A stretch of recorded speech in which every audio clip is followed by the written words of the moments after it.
चलिए, आप सभी को मेरा सादर नमस्कार। Very good morning to all of you, my dear students and respected faculty members and above all doctor R S. Goswami sir, जो कि आज हमें और हमारे बच्चों के लिए वर्चुअल इंडस्ट्री विजिट और इंडस्ट्री एंड ऑफिस मैनेजमेंट के बारे में अपने एक्सपीरियंस, अपनी स्टोरी, अपना मैनेजमेंट का फंडा, ये तमाम सारी बातें शेयर करने के लिए हमारे सामने उपस्थित हुए हैं। प्यारे बच्चों, आप अभी शुरुआती अवस्था में अपने करियर की, इसलिए मुझे नहीं पता कि आप लोग ये जो शख्सियत आज आपके सामने बैठी हुई है इनको आप किस रूप में ले रहे हैं, लेकिन जब मैं आपको इनके बारे में बताऊंगा तब I am more than sure कि आप समझ पाएंगे कि आज एक ऐसी हमारे बीच में यहाँ पर आई हैं जो कि जिनको सुनना, जिनकी प्रेजेंस मात्र हमारे लिए एक बहुत ही गौरव की बात है, सबसे बड़ी बात।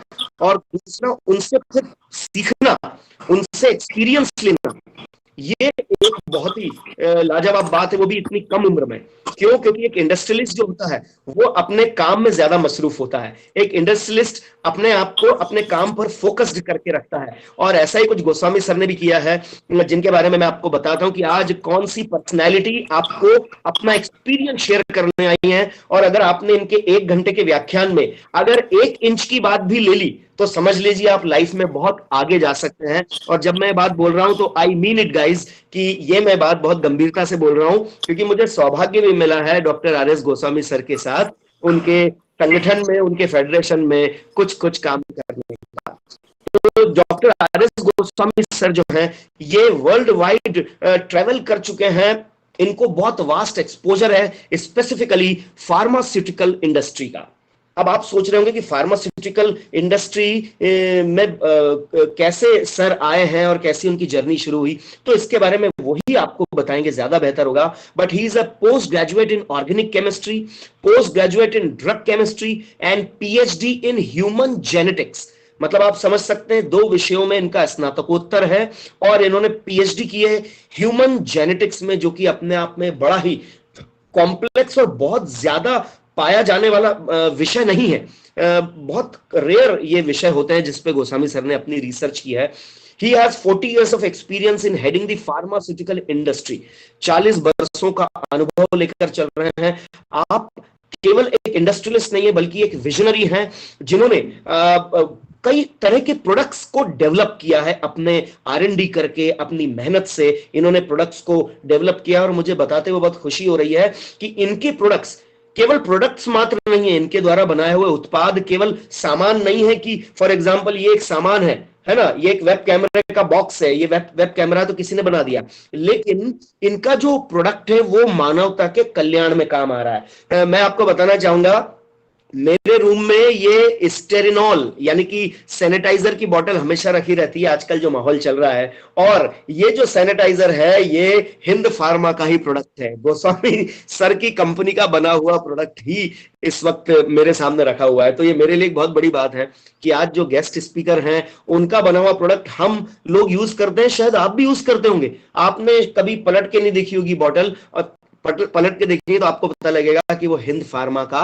प्रोडक्ट है। इन्होंने बहुत सारी पोजीशंस को सुशोभित किया है, खासकर ये इंडस्ट्रियलिस्ट होने के साथ साथ समाज सेवा का काम भी करते हैं। वर्तमान में आप जिस संगठन की मैं बात कर रहा था, federation of Madhya Pradesh chambers of commerce and industries, Madhya Pradesh के सूक्ष्म लघु उद्योगों का एक ऐसा समूह जिसमें पूरे मध्य प्रदेश के उद्योग आते हैं, small scale, micro scale, medium scale industries, उस संगठन के एफएमपीसीसीआई के प्रेसिडेंट हैं।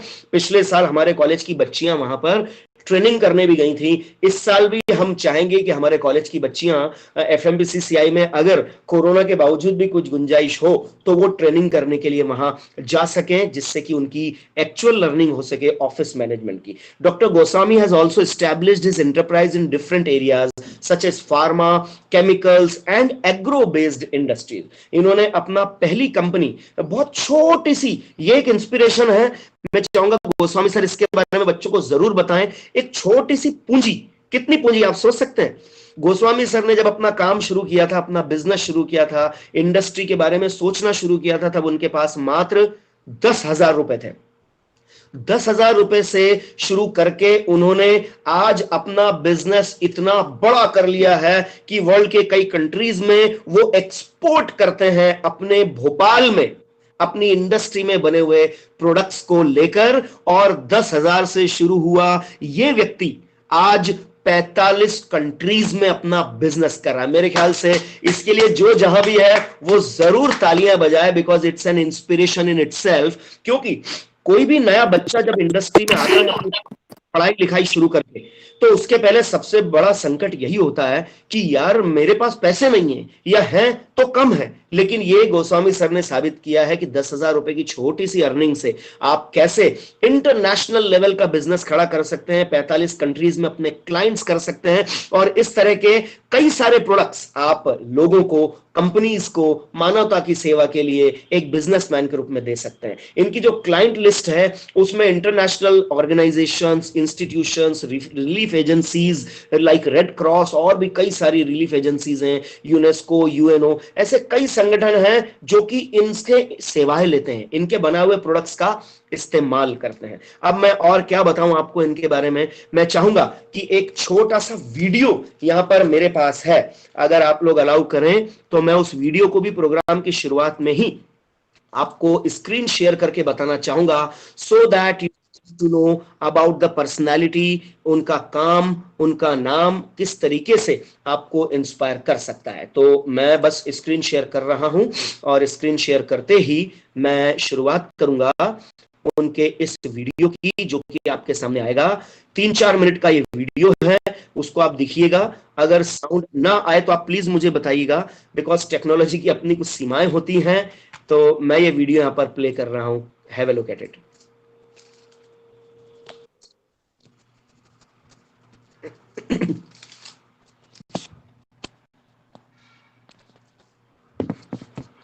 प्लीज बताइए साउंड आ रहा है आप लोगों को? नो सर, साउंड नहीं आ रहा। ओके, मैं कोशिश करता हूं, आप तब तक वीडियो देखिए, क्योंकि साउंड में एक म्यूजिक ही चल रहा है जो कि आपके सामने अभी प्रेजेंट होने वाला है। मैं इस वीडियो को फिर से स्टार्ट करके साउंड देने की कोशिश करता हूं।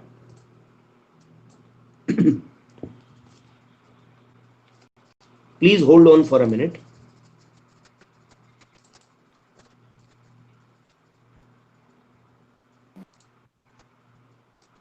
विनोद सर, हाँ जी, share Chrome tab. It has a tick mark for share audio. अच्छा Share अच्छा, Chrome tab. Just minute sir, please आप अपना माइक ऑन रखिएगा। ये मैं वही सोच रहा था कि पिछले प्रोग्राम में भी मेरे से साउंड क्यों ऑन नहीं हुआ था। I need to share Chrome tab, is it okay sir? Yes sir. Okay, so let me share it once again. Yes, I think you will get the audio now fully.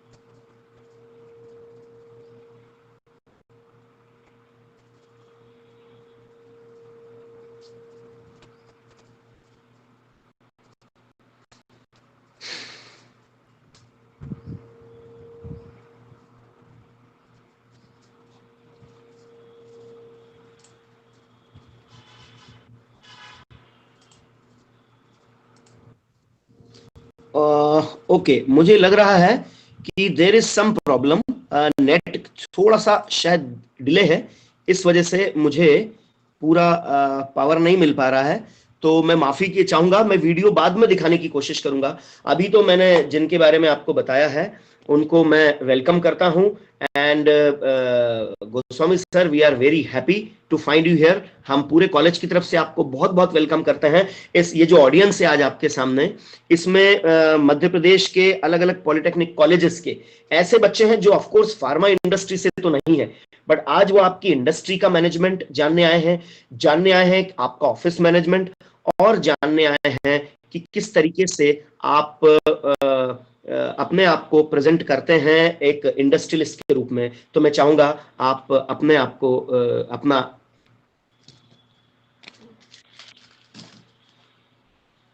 आपका जो उद्बोधन है उसको कृपया प्रारंभ करें। Over to you Goswami sir.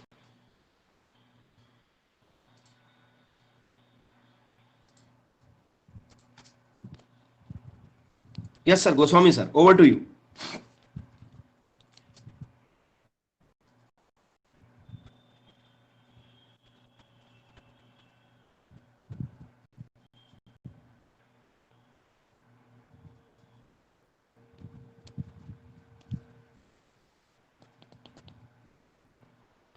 Goswami sir, आपको मेरी आवाज आ रही है?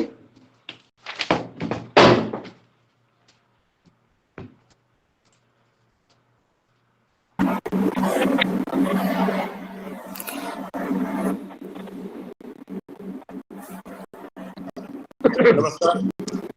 नमस्कार। आवाज आ रही है? Yes sir, please carry on sir.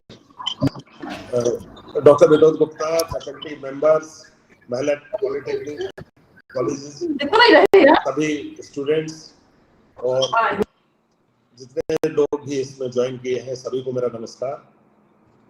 जब भी ऐसा मौका मिलता है जहां यंग जनरेशन से, स्टूडेंट्स से, फैकल्टी मेंबर से इंटरेक्ट करने का मौका मिलता है तो मैं ज़रूर, मेरी भी इच्छा रहती है कि मैं सबसे मिलूं, बातचीत शेयर करूं, क्योंकि मैं डॉक्टर विनोद गुप्ता जैसा एक अच्छा ऑडिटर तो नहीं हूँ, लेकिन मैं अपने एक्सपीरियंस शेयर कर सकता हूँ। बस ये है कि जो, और इसके पीछे उद्देश्य ये रहता है कि जब मेरे जैसे लोग जो फर्स्ट जनरेशन एंटरप्रेन्योर थे उन्होंने काम शुरू किया तो उसका संघर्ष बहुत था। जनरली ये कहावत होती है कि आप किसी भी परिवार में देखिए तो ये कहा जाता है कि पहले का जमाना बहुत अच्छा था, अभी जमाना बहुत खराब है। लेकिन इसके बारे में मेरा मत बिल्कुल विपरीत है। इसके बिल्कुल ही 100% आगे विपरीत है कि पहले जमाना बहुत डिफिकल्ट था, आज जमाना बहुत अच्छा है। आज आगे बढ़ने की अपॉर्चुनिटीज ज्यादा है, आज आगे सहयोग मिलने की अपॉर्चुनिटीज बहुत अधिक है, आज लोन मिलने की संभावना ज्यादा है, आज इंफॉर्मेशन आपको आसानी से मिल सकती है। आप कल्पना करिए कि जब मैंने काम शुरू किया था तो एक टेलीफोन कॉल लगाने के लिए 3 से 4 घंटे मुझे टेलीफोन एक्सचेंज में बैठना पड़ता था। ये साधारण बात थी कि 7 बजे कॉल बुक करते थे होटल में और एक्सचेंज में जाके बैठ जाते थे, टेलीफोन एक्सचेंज में, और इस तरह से मतलब आशा करते थे कि शायद कोई बड़ा प्राइज मिल जाएगा अगर बात हो जाएगी। और इसमें कई बार 3 घंटे हो जाते थे, 4 घंटे हो जाते थे, और लास्ट में तो कई बार ऐसा भी हो जाता था कि रीवा में बैठे हुए टेलीफोन एक्सचेंज में और उसने कहा ऑपरेटर ने, साहब अब तो बंदर बैठ गया लाइन पे, अब वो बात नहीं हो पाएगी। टेलीफोन लाइंस पर बंदर बैठ जाते थे और कनेक्टिविटी नहीं हो पाती थी। तो एक उदाहरण दे रहा हूँ कि कितनी डिफिकल्ट कंडीशंस थी, जिनमें ना तो उस वक्त लोन मिलता था, ना इस तरह से कोई कम्युनिकेशन था, ना इंफॉर्मेशन टेक्नोलॉजी का जमाना था, ना इस तरह से कोई मार्केट के बारे में उपलब्धता थी, ना ग्लोबल मार्केट था, ना फॉरेन करेंसी थी। तो मेरा कहने का मतलब ये है यंग जनरेशन को कि पहले जो एक धारणा चलती है ना कि पहले जमाना अच्छा था और अभी बहुत खराब है। अभी जमाना बहुत अच्छा है, पहले बहुत संघर्षपूर्ण था। तो आप लोगों के लिए अपॉर्चुनिटीज बहुत ज्यादा है, आप बहुत तेजी से बढ़ सकते हैं। यदि मैंने कोई काम करने में 20 साल लगे, 25 साल लगे, उसी काम को करने में आपको हो सकता है 3 या 4 साल लगे। जितना टर्नओवर मुझे पहुंचाने में इनिशियली 10 से 15 साल लगे थे, हो सकता है आपको 365 डेज में, एक साल में उतना आप टर्नओवर पहुंच सकते हैं। तो पहले तो ये दिमाग से निकाल दीजिए कि डिफिकल्टीज बहुत है, सरलता बहुत है। दूसरा, आप ये अवधारणा जो समाज में रहती है कि आगे बढ़ने के लिए आपको किसी बड़े अधिकारी का पुत्र होना या पुत्री होना जरूरी है, या आपके रिश्तेदारों में कोई पॉलिटिकल फील्ड में होना जरूरी है, या आप किसी शहर से होना जरूरी है, बड़े शहर से, या आपका किसी बैकग्राउंड बहुत मजबूत होना जरूरी है। ये सब धारणाएं बिल्कुल गलत है। ये आगे ना बढ़ने के लाख बहाने। जो कहते हैं ना कि अगर हम खुद कुछ नहीं करना चाहते, हम खुद संघर्ष नहीं करना चाहते, हम मेहनत नहीं करना चाहते, तो हम दिन भर ये खोजते रहते हैं कि हम किसको इसके लिए दोषी मान लें, कि सरकार दोषी है, कि समाज दोषी है, या हमारे शहर में बिजली नहीं है, हमारे शहर में सड़कें नहीं है, हमारे शहर में आप आगे न बढ़ने के लाख बहाने इसको कहते हैं। जिसको नहीं बढ़ना है उसको 1 लाख बहाने छोड़ना है, निकालना है, लेकिन वास्तविकता ये है कि जिसको बढ़ना है वो आगे बढ़ सकता है। मेरा बैकग्राउंड बिल्कुल ही ग्रामीण है, मतलब दतिया मध्य प्रदेश का सबसे छोटा जिला, smallest district in Madhya Pradesh, और उसमें भी वो जिले में नहीं, मैं तो एक गांव से, उसमें भी 10 किलोमीटर अंदर बिल्कुल इंटीरियर में, जहाँ लाइट ही नहीं थी, जहाँ हम लोग लैंप लगा के, मिट्टी के तेल की लैंप लगा के, वो भी 2 घंटे के लिए उपलब्ध होती थी, उसमें पढ़ा करते थे। तो ऐसा भी नहीं है, भोपाल में मेरा कोई भी नहीं था, ऐसा कोई परिचित भी नहीं था जिसके यहाँ जाके चाय पी सकूं मैं। तो ऐसा कोई जरूरी नहीं है कि आप बहुत समृद्ध परिवार से हो, आप बहुत ज्यादा आपके लिए कोई कनेक्टिविटी हो। हाँ, बशर्ते आप एक डिसीजन करने में विश्वास रखते हो कि मुझे आगे बढ़ना है, मुझे समृद्ध बनना है, मुझे सफलतापूर्वक आगे बढ़ना है, मुझे सफलतम व्यक्ति बनना है, मुझे प्रॉस्पेरिटी लाना है, मुझे ऊंचाइयों पर पहुंचना है। ये एक पहले डिसाइड करना पड़ता है कि मुझे किसी भी हालत में आगे बढ़ना है। यही शायद एक इच्छा थी कि मुझे आगे बढ़ना है, और मैं आ गया भोपाल शहर और शुरू कर दिया ये छोटा सा काम 10,000 की पूंजी से। तो आप लोग ये बिल्कुल मान लीजिए कि मैं आपके सामने बैठा हूँ जिसका कोई बैकग्राउंड समृद्ध नहीं था, जिसका कोई बैकग्राउंड किसी तरह से स्ट्रॉन्ग नहीं था, और आप सब लोग जितने यहाँ पर अभी 60-65 पार्टिसिपेंट्स अभी दिख रहे हैं मेरे को, शायद आप लोगों को पैदा होते ही जूते मिल गए होंगे, पहनने के लिए चप्पल मिल गई होगी। मेरे जैसे व्यक्ति को एमएससी में पहली बार मैंने जूते पहने थे। मेरी रैगिंग पहले बहुत हुआ करती थी। रैगिंग इस तरह से इसलिए ज्यादा हुई थी कि मैं बाथरूम स्लीपर में एमएससी में पहुंच गया था, क्योंकि बीएससी तक मैंने बाथरूम स्लीपर में अपनी एजुकेशन की थी। तो ये केवल एक इसलिए बता रहा हूँ आपको, उदाहरण दे रहा हूँ कि जो लोग कंप्लेन करते हैं ना कि मुझे, मेरे पास ये सुविधा नहीं है इसलिए मैं आगे नहीं बढ़ सकता हूँ, मैं ये सुविधा नहीं है इसलिए आगे नहीं बढ़ सकता हूँ, तो ये सब दूर निकाल दीजिए, बिल्कुल अलग कर दीजिए। दूसरी एक अवधारणा और रहती है कि बिना रिश्वत के काम नहीं चलता है, बिना अफसरों की चमचागिरी के काम नहीं चलता है, बिना घर पे जाए चक्कर काम नहीं पड़ता है, हर काम के लिए रिश्वत चाहिए। ये बिल्कुल आप दिमाग से निकाल दीजिए। मैं आपके सामने बैठा हूँ, 42 ईयर्स से मैं बिजनेस कर रहा हूँ। 42 ईयर्स में मैं एक भी किसी अधिकारी के निवास पे नहीं गया व्यक्तिगत काम के लिए, या किसी भी मंत्री के निवास पे नहीं गया। मैं जाऊंगा तो मिलने अवश्य ऑफिस में जा सकता हूँ, मीटिंग में जा सकता हूँ, लेकिन अपने काम के लिए घर के चक्कर काटना या कोई इस तरह के अनएथिकल काम करना जरूरी नहीं समझता हूँ, और उसके बावजूद भी मुझे बहुत ज्यादा सफलता मिलती है। तो ये बैकग्राउंड के तौर पर, आपका कॉन्फिडेंस बढ़ाने के तौर पर ये मैंने आपको बताई कि बिना इन सब चीजों के भी आप बढ़ सकते हैं। मैंने एक स्मॉल स्केल इंडस्ट्री शुरू की थी, जैसे होती है ना स्वरोजगार वाली योजनाओं में। तो आजकल तो मुहिम चली हुई है कि आप अपना स्टार्टअप करिए, एंटरप्राइज शुरू करिए, सभी तरह की सुविधाएं हैं। तो अवधारणा ये रहती है समाज में कि साहब जो स्मॉल स्केल एंटरप्राइज है वो अच्छा प्रोडक्शन नहीं करती है, क्वालिटी प्रोडक्ट नहीं बनाती है, वो सब्सिडी पर जिंदा रहती है, उनको बहुत कंसेशनल रेट ऑफ इंटरेस्ट पे लोन मिलता है, और ये लोग तो बस केवल सब्सिडी पाने के लिए एंटरप्राइज डालते हैं और बाद में बंद हो जाती है और बैंक का पैसा डूब जाता है। लेकिन ये भी बिल्कुल गलत है अवधारणा। स्मॉल स्केल एंटरप्राइज सबसे ज्यादा रोजगार देती है, सबसे ज्यादा उसमें अवसर हैं आगे बढ़ने के। आप खुद एक एम्प्लॉयर के तौर पर डेवलप हो जाते हैं। और दूसरा ये कहना है कि बहुत सस्ते दरों पर ऋण मिलता है, ऐसा भी नहीं है। एक नॉर्मल रेट ऑफ इंटरेस्ट होता है, वही उसी पर मिलता है। तो मैं आपको ये बात बता रहा हूँ कि समाज में जो अवधारणा होती है, जो मीडिया में आता है, जो आप सुनते हैं, जो दोस्तों से सुनते हैं, जो आपस में चर्चा करते हैं, और जो वास्तविकता होती है बिल्कुल अलग होती है।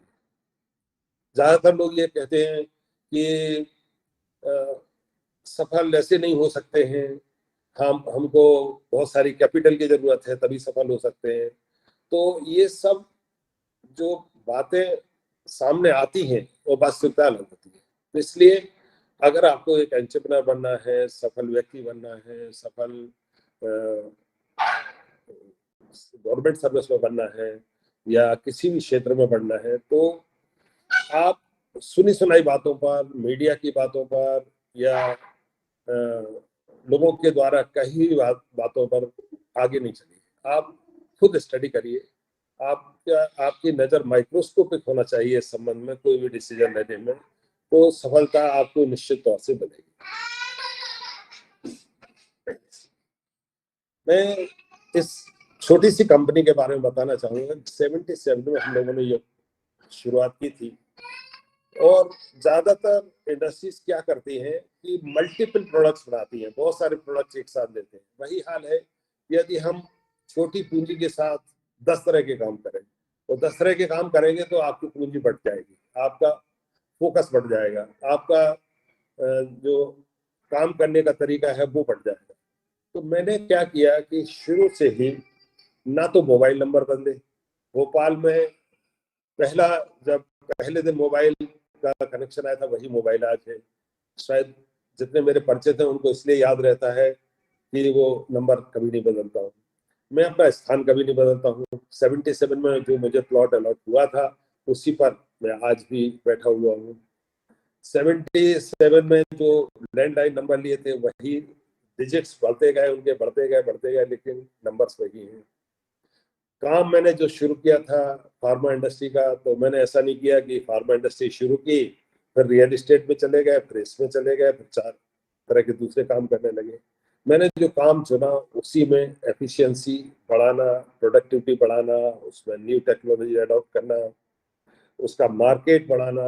अगर स्टेट में था पहले तो फिर नेशनल लेवल पर, फिर नेशनल लेवल पर था तो इंटरनेशनल लेवल पर, इंटरनेशनल लेवल पर था तो यदि वो सार्क कंट्रीज में था तो फिर सार्क कंट्रीज से अफ्रीकन कंट्रीज में, अफ्रीकन कंट्रीज से हमारे सार्क कंट्रीज में, फिर इसके बाद यूरोप में, और अभी प्राइम कंट्रीज में अभी हम लोगों की लगभग 65 कंट्रीज में प्रेजेंस हो गई है। इसमें लैटिन अमेरिका भी है, यूएसए भी है, और अफ्रीकन कंट्रीज भी है, रशियन कंट्रीज भी है, सारी जो हमारे CIS कंट्रीज हैं। तो इस तरह से क्या हुआ कि अगर मैंने एक प्रोडक्ट पर फोकस किया, उसी लाइन को चूज किया और उसी में आगे बढ़ने की कोशिश की और उसको ग्लोबल बनाया। तो उद्देश्य ये रहा इसमें कि हम मल्टीपल एक्टिविटीज नहीं करें।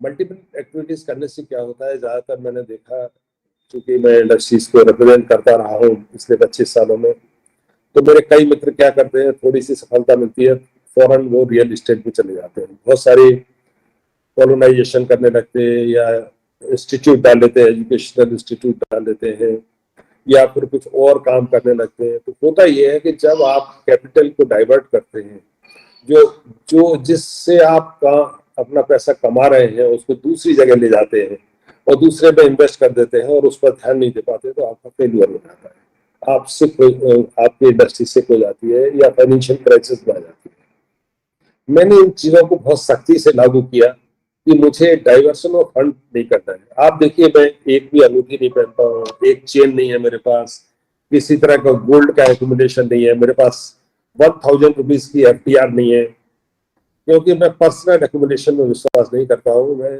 जो भी कैपिटल कमाता हूँ मैं इसको प्रोडक्टिविटी में लगाता हूँ। प्रोडक्टिविटी में लगाने से ये हो जाता है कि इसमें कभी आपको कमी नहीं पड़ती पूंजी की। मैं बिल्डिंग बनाता हूँ अपनी इंडस्ट्री की, मैं उसमें हर साल नई टेक्नोलॉजी की मशीन लगाता हूँ, मैं उसमें एक्सपेंशन करता हूँ, मैं उसमें नए प्रोडक्ट डेवलपमेंट करता हूँ, मैं उसको ग्लोबल बनाने की कोशिश करता हूँ। और ये सब जो इसके लिए लोग हैं वो इसमें पूरी टीम है, और टीम जो काम करती है वो इस तरह से करती है जिससे उनका ये खुद की एंटरप्राइज है। तो इसके पीछे सिर्फ सीक्रेसी ये है कि जितने लोग जुड़े हुए हैं वो इसको अपनी इंडस्ट्री मानते हैं। यहाँ पर ये शायद आपको आश्चर्य होगा और बच्चों को ये बात सीखना चाहिए, बहुत ही इम्पोर्टेंट है। जो मैं मतलब अगर पूरे उद्बोधन में कहूँ तो वो सबसे ज्यादा इम्पोर्टेंट। अगर आप नंबर 1 है तो आप इस चीज को करिए। कभी भी ये मत सोचिए कि ये सारा जो कुछ सफलता मिल रही है वो मेरे वजह से मिल रही है। मेरे वजह से मतलब जो आप काम कर रहे हैं उसकी वजह से मिल रही है। आपकी जो भी सफलता है वो आपकी टीम से मिलती है। आपको पता ही नहीं चलता कि आपके दुर्व्यवहार से या आपके एरोगेंसी से या आपके अभिमान से आपके लोग दूर होते जाते हैं, और जब वो दूर होते जाते हैं तो आपकी ग्रोथ रुक जाती है। इस फैक्ट्री में या जहां पर भी जिन भी संस्थाओं में मैं जुड़ा रहता हूँ, यकीन मानिए 1 साल में एक बार भी किसी से जोर से बोलने की इजाजत नहीं है। ये प्रतिबंधित है, मतलब कोई किसी को किसी भी हालत में डांट नहीं सकता है, जोर से नहीं बोल सकता है, चाहे कितना ही नुकसान हो जाए, चाहे कितना ही कोई दुर्घटना हो जाए, चाहे किसी भी तरह की मिस्टेक हो जाए, आपको डांटने का अधिकार नहीं है। ये हम लोग बहुत बड़ी गलती करते हैं। हम अपने घरों में भी देखते हैं, हमारे जो सहयोगी हैं, हमारे जो घर में काम करने के लिए आते हैं, हमारे साथ में जो ड्राइवर लोग हैं, हमारे साथ जिनके साथ भी हम व्यवहार करते हैं, उन सबको हम अपना अधीनस्थ समझ लेते हैं। उनको हम बहुत खराब तरीके से व्यवहार करते हैं, इनह्यूमन तरीके से व्यवहार करते हैं। इसकी वजह से होता ये है कि वो केवल ड्यूटी करते हैं आपके लिए 8 घंटे की, जितनी आप सैलरी देते हैं, लेकिन वो आपको जी जान से काम नहीं करते। इसमें और मेरी कंपनी में ये फर्क है कि जितने लोग हैं टीम मेंबर, वो पूरी तरह से डेडिकेटेड है, पूरी तरह से। मतलब मेरे लिए डिस्पैच जो देखते हैं, मेरे लिए जो कार की ड्राइव करते हैं, या मेरे लिए जो कंपनी में कुछ भी काम करते हैं, वो उतने ही इम्पोर्टेंट हैं जितने कार्यालय में काम कर रहे हैं। उसका परिणाम ये होता है कि बच्चों को मैं विशेष तौर से बताना चाहूंगा कि 42 इयर्स इंडस्ट्री चलाते हुए हो गए, एक भी खरोच कार में आज तक नहीं आई, किसी भी गाड़ियों में, किसी भी गाड़ियों में। क्या आप कल्पना कर सकते हैं कि जीरो एक्सीडेंट पर कंपनी चल सकती है? तो इंडस्ट्री में कोई एक्सीडेंट नहीं हुआ, किसी की डेथ नहीं हुई, किसी कोई एक्सीडेंट नहीं हुआ 42 इयर्स तक। छोटी छोटी बात नहीं। उसके पीछे रीजन ये है कि आप कमियां बंद निकालिए, लोगों को ट्रेनिंग करिए। आप हमेशा ये होता है कि कोई भी काम बिगड़ा तो हम सबसे कमजोर व्यक्ति को जिम्मेदार ठहरा देते हैं। जो भी स्टाफ में होगा, जो भी कर्मचारी होगा, कोई भी व्यक्ति होगा जिस पर हमारा जोर चल सकता है, हम बोल देंगे उसकी मूर्खता की वजह से, या उसकी इनएफिशिएंसी की वजह से, या उसकी इनकैपेबिलिटी की वजह से ये नुकसान हुआ, जबकि होता उल्टा है। इसके लिए पूरी तरह से जिम्मेदार वो व्यक्ति है जो उसके को, उस कंपनी को या उस इंस्टीट्यूशन को या उस ऑर्गेनाइजेशन को जिम्मेदारी से संभालना है। तो जिम्मेदारी उसकी होती है कि उससे फैसिलिटीज प्रोवाइड नहीं की, उसने ट्रेनिंग नहीं दी, उसने लोगों को सही काम करने का तरीका नहीं समझाया। जब ये हम नहीं समझाते तो गलतियां होती हैं, और यही कारण है कि इतनी प्राइम कंट्रीज में एक्सपोर्ट करने के बाद हमारा जीरो फेल्यूर है। जीरो। कई स्टेप पर एक प्रोडक्ट को चेकिंग होती है, 4-5 बार चेकिंग होती है, इसके बावजूद कोई फेल्यूर नहीं होता है। उसका कारण ये है कि जितनी टीम वर्क है वो पूरी तरह से डेडिकेशन से काम करती है। दूसरा पॉइंट ये तो हो गया आपका ह्यूमन रिलेशन का, क्योंकि हमारा उद्देश्य कहीं ना कहीं ये होना चाहिए कि हम जो काम कर रहे हैं उसका क्या है, हमारा अल्टीमेट ऑब्जेक्ट क्या है। इस कंपनी में आप आएंगे तो गेट पर हम लोगों ने एक बोर्ड लगा रखा है कि महिलाओं से आपको कैसे व्यवहार करना है, कितना उनको रेस्पेक्ट देना है, और उनकी डिग्निटी कितनी मेंटेन करना है, और इसके लिए बाकायदा प्रशिक्षण और बाकायदा ओथ। हर एम्प्लॉय को इसको ओथ लेना पड़ती है कि हमारा जो कोई भी व्यक्ति है उसका व्यवहार ऐसा होना चाहिए कि महिलाओं की डिग्निटी मेंटेन रहे, महिलाओं के लिए रिस्पेक्ट रहे, और महिलाओं को हम बराबरी से ट्रीट करें। और ये आपको बताऊं कि हम लोगों को लगभग 2 वर्ष लगे इसको, क्योंकि पुरुष जो कर्मचारी थे वो इस बात पर जिद करते थे कि साहब महिलाओं से हमारी सैलरी भले ही आप 200 रुपए ज्यादा रखते, लेकिन 200 रुपए ज्यादा रखते। तो मैंने कहा भाई क्यों, इसके पीछे रीजन क्या है? आपकी 200 बढ़ा देते हैं। नहीं, फिर इसके बाद अगर आप उनकी बढ़ा रहे तो हमारी 200 रुपए ज्यादा होना चाहिए। इस बात के लिए हम लोगों को लगभग 2 साल तक माइंडसेट बदलने के लिए बराबर हर महीने ट्रेनिंग देना पड़े, उदाहरण देना पड़े कि देखिए ये पैकेजिंग में अगर आपसे पैकेजिंग कराते हैं तो आप इतनी मिस्टेक कर देते हैं, आप माइक्रोस्कोपिक तरीके से नहीं देखते हैं, प्रिंटिंग नहीं देखते हैं, फिनिशिंग नहीं देखते हैं, क्लीनलीनेस कई बार आपसे मिस हो जाती है। लेकिन अगर हम महिलाओं से कराते हैं तो 0 एरर रहती है। तो उनका अलग रोड है और आपका अलग रोड है। तो इस तरह से जब उनको सब तरह से हमने काउंसलिंग की और सब कुछ की, तो इस कंपनी में एकमात्र कंपनी है जिसमें कोई वेजेस में डिफरेंस नहीं है, इक्वली सबको बराबर ही मिलती है। जो बढ़ाया जाता है वो सभी का बराबर ही बढ़ाया जाता है, कोई जेंडर डिफरेंस नहीं है किसी भी फैसिलिटी में या किसी भी तरह से कि उनको गलत नाम से पुकारना है। मैं जब भी इंडस्ट्रीज में किसी में विजिट पे जाता हूँ और कई मित्रों को मैंने देखा, कई परिवारों में भी जाता हूँ, कई लोग बोलते हैं, किसी को बोलते हैं हमारे यहाँ बाई काम पे नहीं आई, तो मैं सबसे पहले ऑब्जेक्ट करता हूँ कि आपने ये ऐसा कैसे बोल दिया भाई, आप किसी को भी उसके नाम से ही पुकारें। तो इस कंपनी में एक रूल लागू किया हमने कि किसी को भी इस तरह से नहीं बोलेंगे, आप हर एक को नाम से ही पुकारेंगे। उसका परिणाम ये हुआ कि जितनी महिलाएं काम करती हैं वो इतने कॉन्फिडेंस से काम करती हैं, उनके सबके एटीएम बने हुए हैं, सबको एटीएम ऑपरेट करना आ गया है।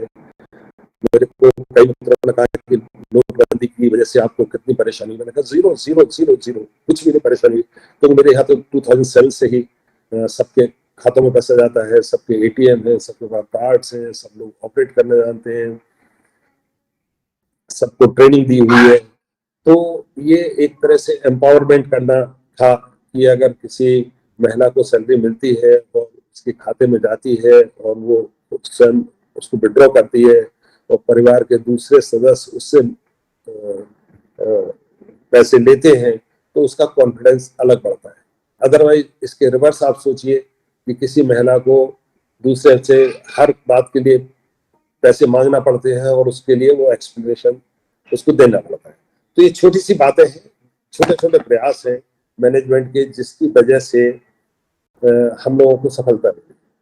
तीसरी पॉइंट मैं आपको बताना चाहूंगा कि सफलता के लिए बहुत सारे जरूरी नहीं कि आप बहुत बड़ी बड़ी डिग्रियां लें, बहुत बड़ी डिग्रियां लें।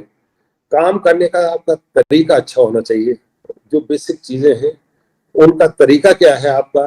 आप एक छोटा सा उदाहरण मैं देना चाहूंगा आपको कि हम लोगों ने वर्षों से फाइल मैनेजमेंट सिस्टम, ऑफिस का record management system, time management system, human behaviour, canteen, सब चीजों पर ट्रेनिंग दी, सबको वो किया। आप एक छोटी सी बात है, आप देखिए ये फाइल है, ये मैं आपको बता रहा हूँ, ये फाइल है, इसमें ये नंबर डाला हुआ है, इसमें ये नाम डाला हुआ है। आप ये देखिए इसमें आप हमको क्लीन मिलेगी, इसमें कुछ नहीं लिखा। आप इस पेपर जो लगे हैं आप देखिए एक से लगे, कोई इतने पेपर्स लगे हैं। ये 100% फाइल्स को 1977 से अभी तक किसी, अगर ये फाइल पर किसी ने लिख दिया यहाँ पर बैक साइड में, तो उसको तत्काल डिस्ट्रॉय करना पड़ेगा। ये नहीं चलेगा हाथ से कुछ भी यहाँ पे लिख दिया।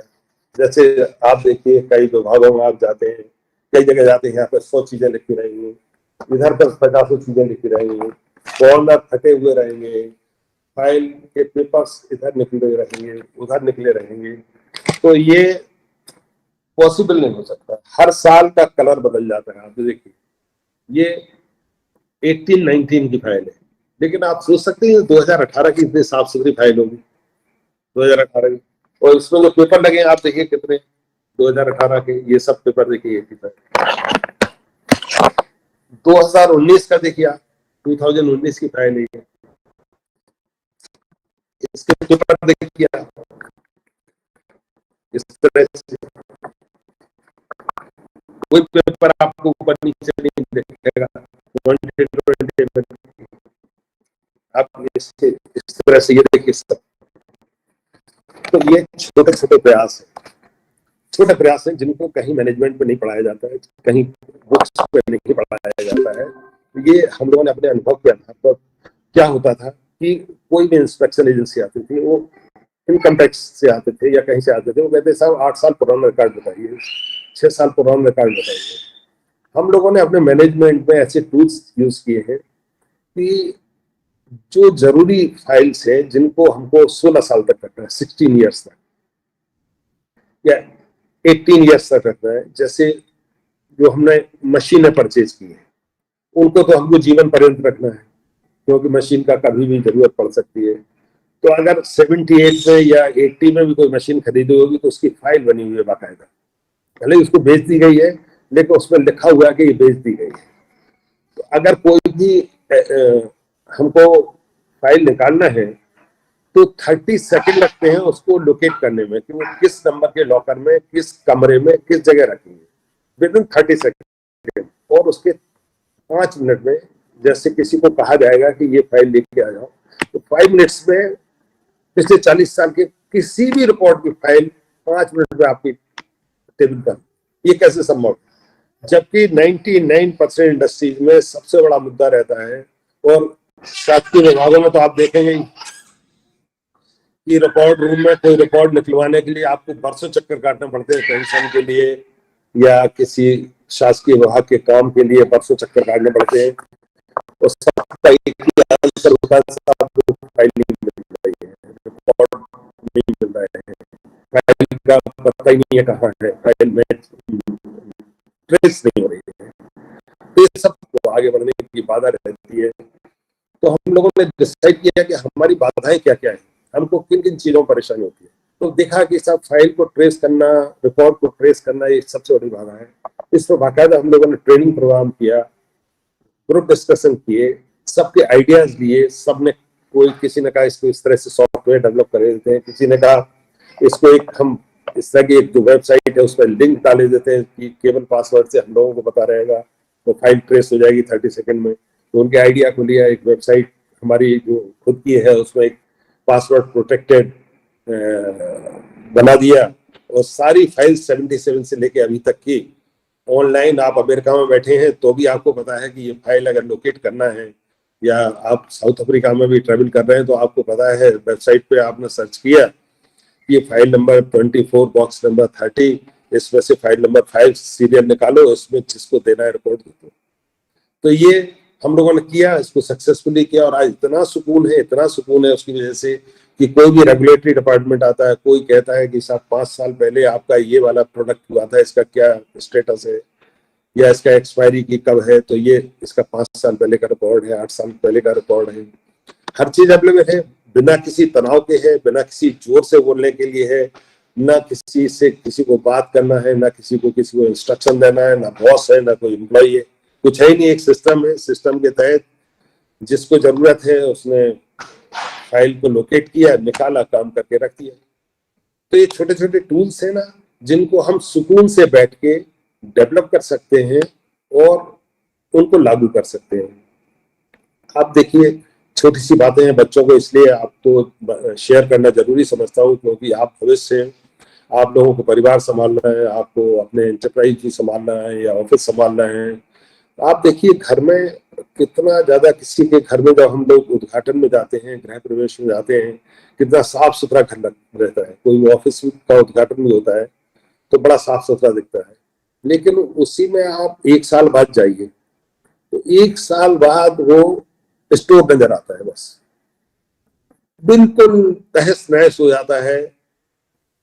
टीवी आएगा उसका कवर रखा रहेगा, कंप्यूटर आएगा उसका कवर रखा रहेगा, मिठाई के डिब्बे आएंगे वो रखे रहेंगे उसके खाली। जितने अभी तक 15 साल में मोबाइल के चार्जर हैं वो घर में ही रखे हो, मिल जाएंगे आपको। जितने 15 साल में आपने फर्नीचर डिस्कार्ड किया वो भी। तो ये जो आदत है हमारी बहुत खतरनाक है, बहुत खतरनाक है। बड़ी आप लोगों को हंसी आएगी कि मैं किस तरह की बातें कर रहा हूँ और मैनेजमेंट के उसमें आपको ये बातें शेयर कर रहा हूँ, लेकिन ये बहुत जरूरी है। हमारी फैक्ट्री रन करने के लिए हमको दिन रात ये हम टूल्स को यूज करते हैं कि एक्यूमुलेशन नहीं करना है। अगर हम लोग अफगानिस्तान से ऑर्डर आया और माउथ वॉश का आया, मान लो एक कंटेनर में 2000 बोतल ज्यादा बनी मान लो, तो हम लोगों का पॉलिसी ये है कि 2000 बोतल उस पर सैंपल की सील लगाओ, उसको गिफ्ट कर दो, डोनेट कर दो, एडिशनल भेज दो। और कुछ अगर वो नहीं ले रहा है, कस्टमर नहीं ले रहा है फ्री, तो यहाँ पर उसको फ्री सैंपल लगाओ, डोनेट कर दो किसी संस्था को, या फ्री वर्कर्स को बांटो या किसी को दे दो, लेकिन इसमें फैक्ट्री में मत रखो, क्योंकि रोज आपको प्रोडक्शन करना है, रोज आपको कुछ ना कुछ बचना है। डेली आपका एक्स्ट्रा प्रोडक्शन बचना ही है हर हालत में। और ऐसे प्रोडक्ट्स जो हम रेगुलर नहीं बना पा रहे हैं, अभी बनाया फिर हो सकता है 3 महीने बाद ऑर्डर आएगा, तो 3 महीने या 4 महीने तक उसको आप स्टोर नहीं कर सकते। स्टोर करेंगे तो अननेसेसरी आपका पूरी स्टोरेज स्पेस आपकी खराब होगी। फिर अगर आप ज्यादा एक्यूमुलेट करते हैं तो उनको फिर हर बार पहुंचेंगे, आप सफाई रखेंगे, मेंटेन रखेंगे, रिकॉर्ड में 10 बार एंट्री करेंगे। तो हम लोगों का सिद्धांत क्या रहता है कि जो भी एक्स्ट्रा प्रोडक्शन होगा उसको तत्काल डिस्पोज ऑफ करो, उतना ही खरीदो जितनी जरूरत है मिले। उसका परिणाम ये हुआ कि हमारी फैक्ट्री में प्रोडक्शन करने के लिए हमेशा जगह रहती है, हमेशा आपको स्पेस खाली खाली रहेगी, हमेशा आपको ये महसूस हुआ कि ये फैक्ट्री में प्रोडक्शन कैसे हो रहा है, उसमें तो बिल्कुल खाली खाली लग रही है। तो जिस जगह प्रोडक्शन होता है उस जगह जितना कम से कम सामान रख सकते हैं, जितना एसेंशियल हो उतना ही रख सकें, अननेसेसरी एक्यूमुलेट ना करें, वो सब चीजें हम लोग यहाँ पर करते हैं। जो जैपनीज मैनेजमेंट है लीन मैन्युफैक्चरिंग का, वो तो यही है कि आपको पहले फैक्ट्री में आना है, वर्क प्रोवाइसेस में आना है, या घर में काम करना है। घर में काम करना है तो इसमें वर्क प्लेस है आप उसकी सफाई रखना है, सॉर्टिंग करना है, उसकी सेग्रीगेशन करना है, फिर आपको काम करना है। काम करने के बाद आपको जो अननेसेसरी वेस्ट है उसको, एक तो वेस्ट को कम करना है, और होता भी है तो उसको कैसे रिप्रोसेस करना है या उसको डिस्पोज ऑफ करना है। तो ये सिद्धांत को हम लोग अपनी फैक्ट्री में मतलब एक कल्चर में आ गया है कि हमें वेस्ट का क्रिएशन कम हो, वेस्ट का यूटिलाइजेशन हो या उसका डिस्पोजल, उसकी वजह से हमारे लॉसेस कम हो जाते हैं। जब लॉसेस कम होते हैं तो आपको निश्चित तौर से उसमें सफलता मिलती है। तो मैं आपको ये इसलिए शेयर कर रहा हूँ कि घर में भी ये सेम रूल लागू होता है। घर में हम लोग कभी इस बात पर ध्यान नहीं देते हैं कि ये अननेसेसरी हम क्यों एक्यूमुलेट कर रहे हैं, क्यों एक्यूमुलेट कर रहे हैं। और ये अपने देश में ही नहीं है, आप ऐसा मत सोचिए कि हम लोग सोच रहे हैं कि हम बात करके रखते हैं। मैं 65 से ज्यादा देशों में यात्रा कर चुका हूँ।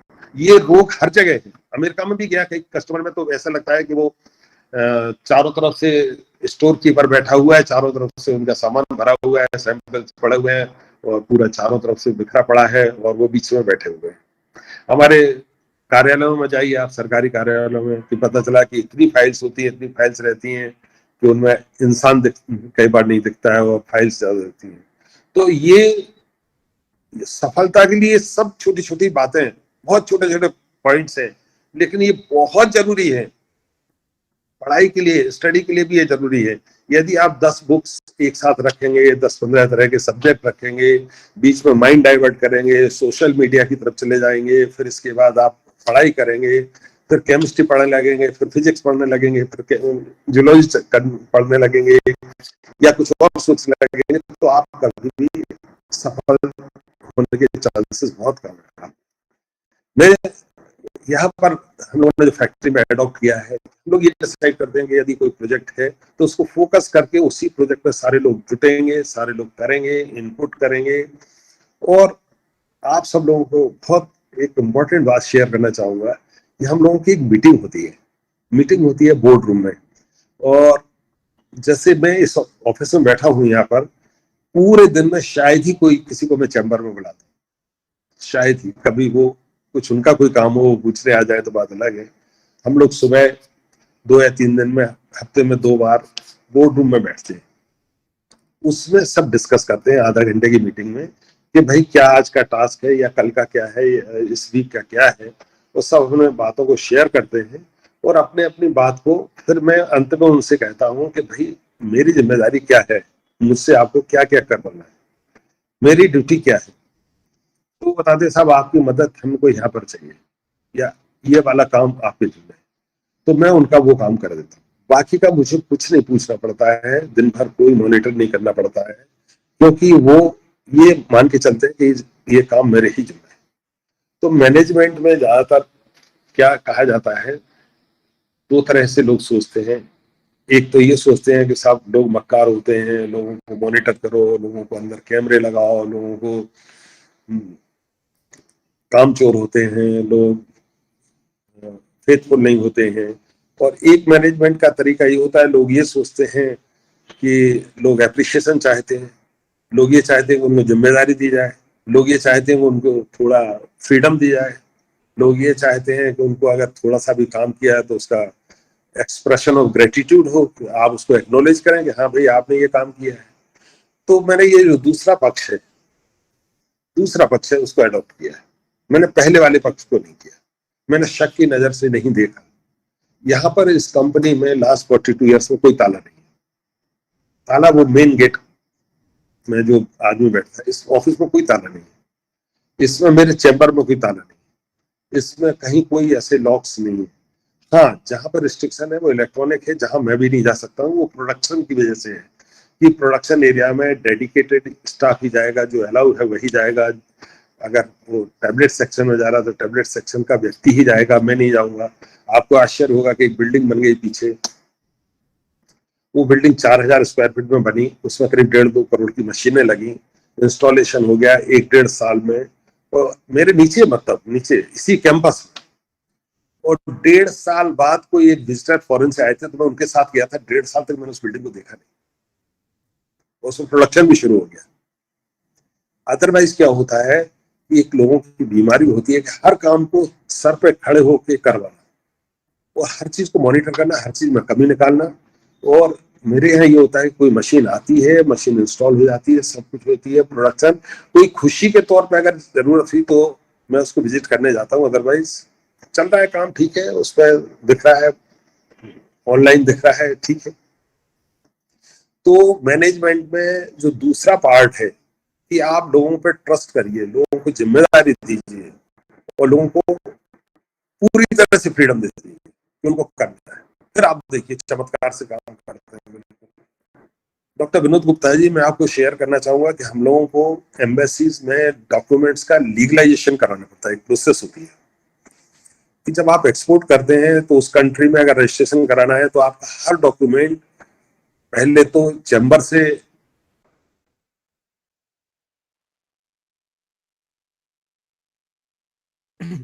Please hold on for a minute, network की कमी की वजह से शायद गोस्वामी सर हाँ वापस बैक हो गए। Welcome back sir, welcome back, हम सुन रहे हैं आपको।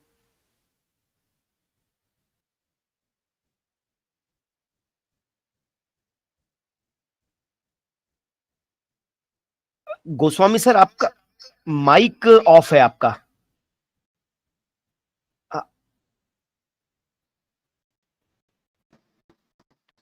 Yes sir. इस प्रोसेस में क्या होता है कि आपको चैम्बर से अटेस्टेड कराना पड़ता है, फिर मिनिस्ट्री ऑफ फॉरेन अफेयर्स से कराना पड़ता है, फिर उस पर्टिकुलर एम्बेसी से कराना पड़ता है। इस सब काम के लिए बड़ी मल्टीनेशनल कंपनी या देश की कोई भी कंपनी या इंदौर की जितनी हमारे कलीग्स की कंपनी है वो एजेंट अपॉइंट करते हैं, और इस सब काम के लिए वो पर डॉक्यूमेंट 15,000 से 20,000 रुपए देते हैं एक डॉक्यूमेंट को लीगलाइज कराने के लिए।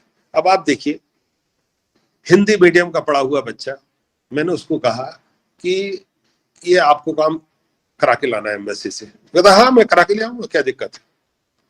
तो जो हमारे धारणा रहती है ना कि बिना इंग्लिश के, बिना एक्सपोजर के, बिना, तो मैंने उसको कहा कि ये एम्बेसी जाना है आपको और इसको लीगलाइजेशन करा के लाना है। वो जाता है, कहता साहब मेरे को हिंदी इंग्लिश नहीं आती, पहले तो हिंदी बोलने वाले को बुलाइए। तो हिंदी वाले को एम्बेसी में सुविधा रहती है, उन्होंने लाके बुला दिया, क्या काम है, मुझे अटेस्टेशन कराना है, ठीक है दीजिए, फीस जमा करिए, डॉलर में सब फीस जमा करिए। फिर वो कहता साहब मैं बाहर से आया हूँ, अगर आप मेहरबानी करके मेरा आज काम कर देंगे। तो उन्होंने कहा नहीं, प्रोसेस ये है कि आज अगर आप जमा करेंगे कल मिलेगा। तो सर मेरे तो देखिए मैं बाहर से आया, हाँ हाँ ठीक है, अरे बाहर से आप आए, बड़े विनम्रता से आप एक काम करिए, आप आज ही करिए, 4 बजे होता है। कुल मिला के खर्च आया मुश्किल से 5,300 रुपए, जिसमें उसका आना जाना रुकना सब कुछ, और वो लीगलाइजेशन कराए। और ये उसको ट्रेंड हो गया, वो साल में करीब करीब 15 से 20 बार जाता है, वो करा के आता है। दूसरे लोग इस पे करीब करीब 20 से 25,000, 15,000 से लेके 25,000 तक करते हैं, हम लोग केवल 5,000 रुपए में हो जाता है काम। और हम लोगों ने उनको ट्रेन कर दिया है वर्कर्स को। तो कहने का तात्पर्य यह है कि आप लोगों से काम कैसे लेते हैं, उनको कितना अप्रिशिएट करते हैं, उनकी पूरी ऊर्जा का उपयोग करते हैं कि नहीं करते, इस पर डिपेंड करता है। और ये मैंने यहाँ पर इस तरह के प्रयोग किए और इसमें बहुत सफलता मिली। और सारा काम बिना बहुत बड़े बड़े एक्सपर्ट्स के, बहुत बड़े बड़े कंसल्टेंट के, हमारे लोग, हमारे खुद के लोग ये काम कर लेते हैं। तो ये होता है स्किल डेवलपमेंट, अपने लोगों का स्किल डेवलपमेंट। तो ये हम लोगों ने खुद अपने तरह से लोगों को डेवलप किया और उसका परिणाम ये हुआ कि हमको कभी भी कोई डिफिकल्टी नहीं आती।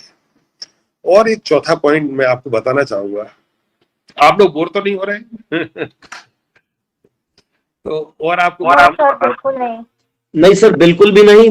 जी जी बिल्कुल बोर भी हो रहे हैं साहब, बहुत ही अच्छा लग रहा है। मतलब ठीक, देख के लग रहा है कि अपने पूरे स्टाफ को लेके हम आपकी फैक्ट्री और कारखाना देखने आएंगे। जो आप बता रहे हो तो हमने ही नहीं कभी सीखा। बहुत बढ़िया। क्योंकि मुझे क्या है, ये पता नहीं चलता है वेबिनार में कि पता नहीं लोग बोर तो नहीं हो रहे हैं, लोग इस तरह से तो नहीं सोच रहे हैं कि अननेसेसरी एक तरफा स्पीच का बम्बार्डिंग हो रहा है।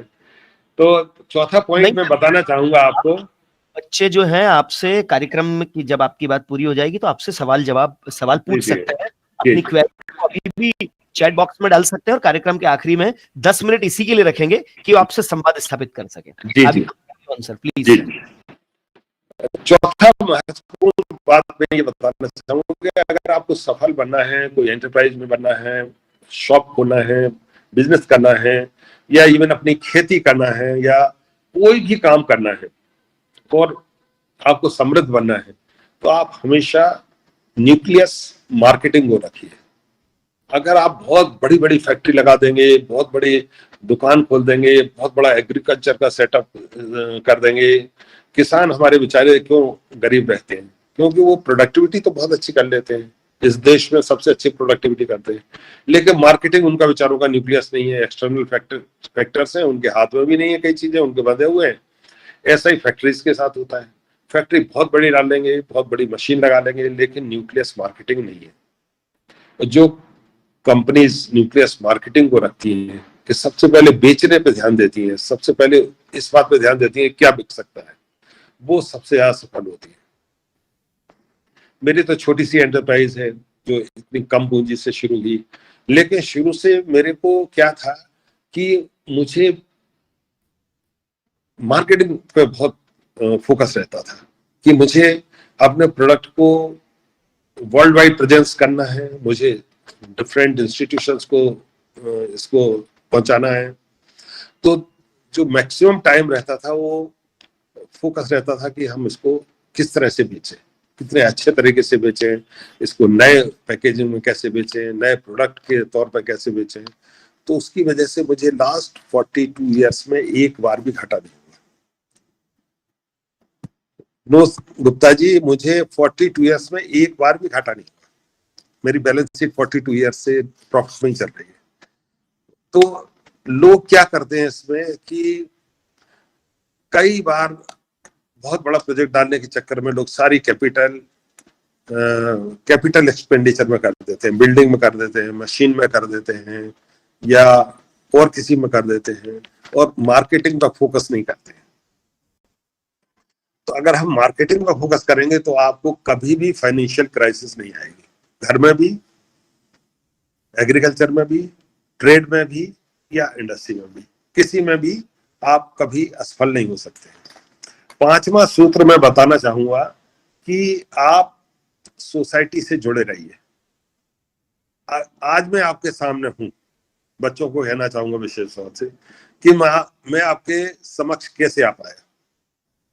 मैं आपके समक्ष आ पाया कि सोसाइटी में मैं मूव करता हूं, तो उसकी वजह से डॉक्टर विनोद गुप्ता से मेरा परिचय हुआ।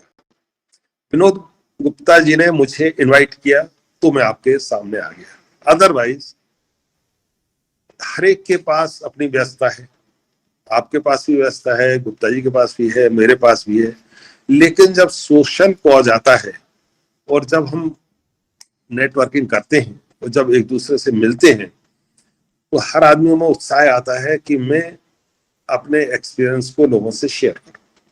तो credit goes to your institution, credit goes to your institution.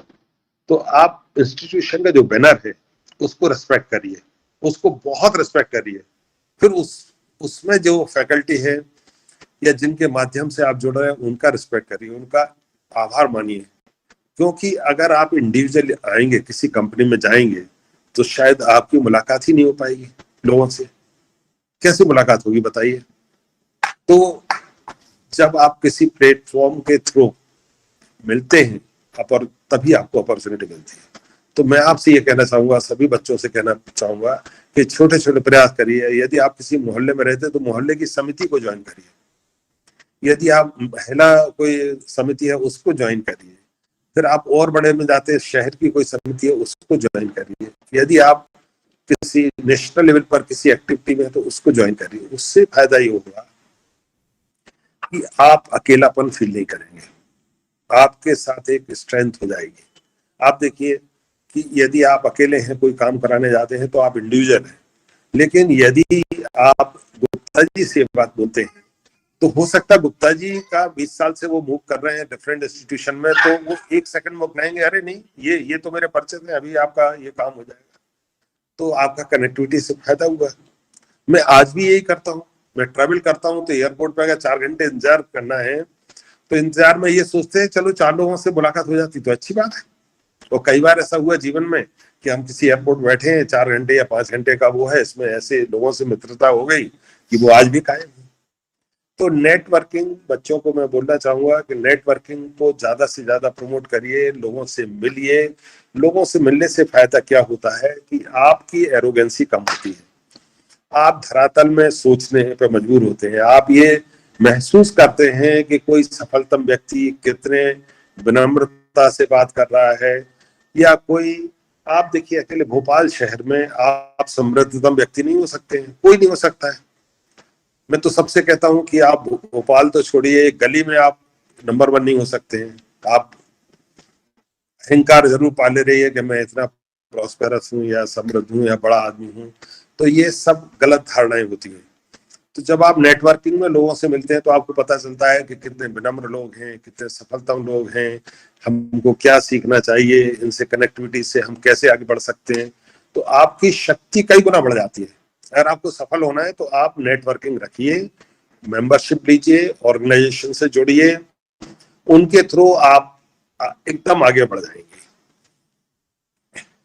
आप माइक्रोस्कोप, 6वां पॉइंट आपको बताना चाहूंगा कि आप माइक्रोस्कोप लगाएं तो लोगों के पीछे माइक्रोस्कोप ना लगाएं।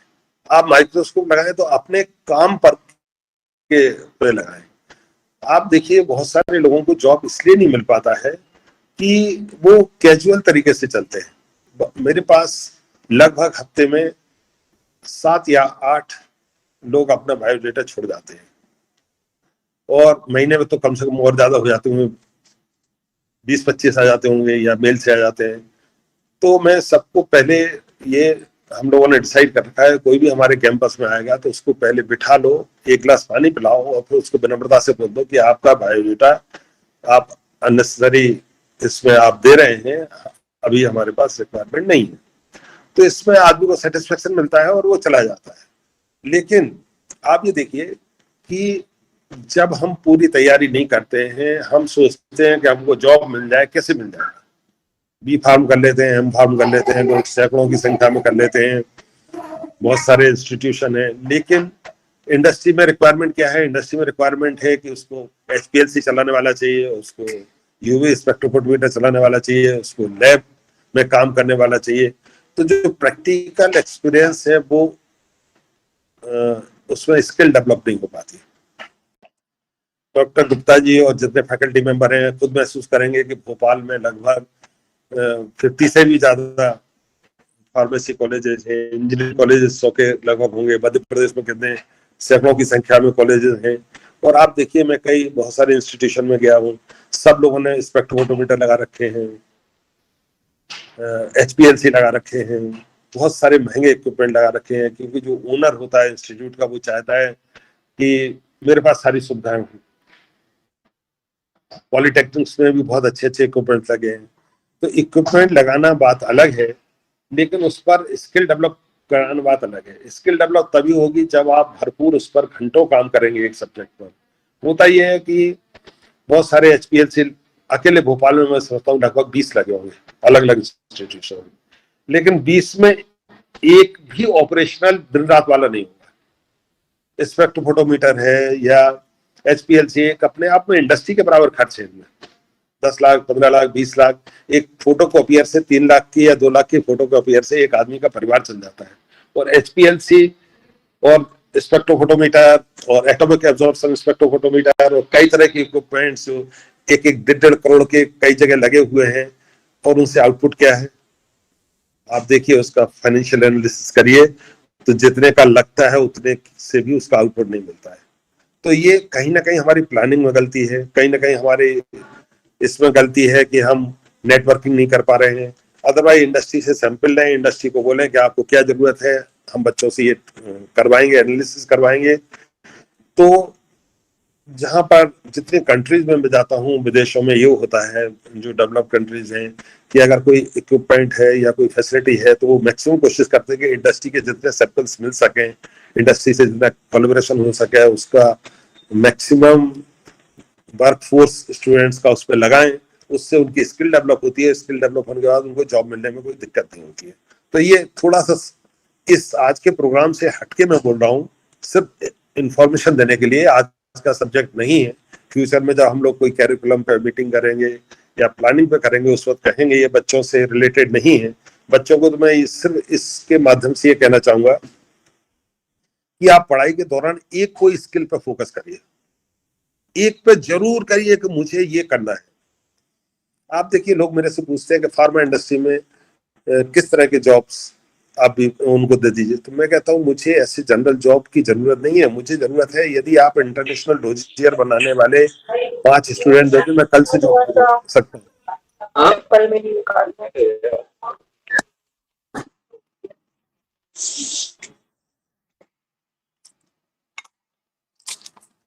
इंटरनेशनल डोजियर जो होते हैं प्रोडक्ट रजिस्ट्रेशन के लिए होते हैं, या स्पेसिफिक एनालिसिस के होते हैं, तो जब इंडस्ट्री से हम मिलेंगे तो पता चलेगा कि जॉब्स की अपॉर्चुनिटी बहुत है।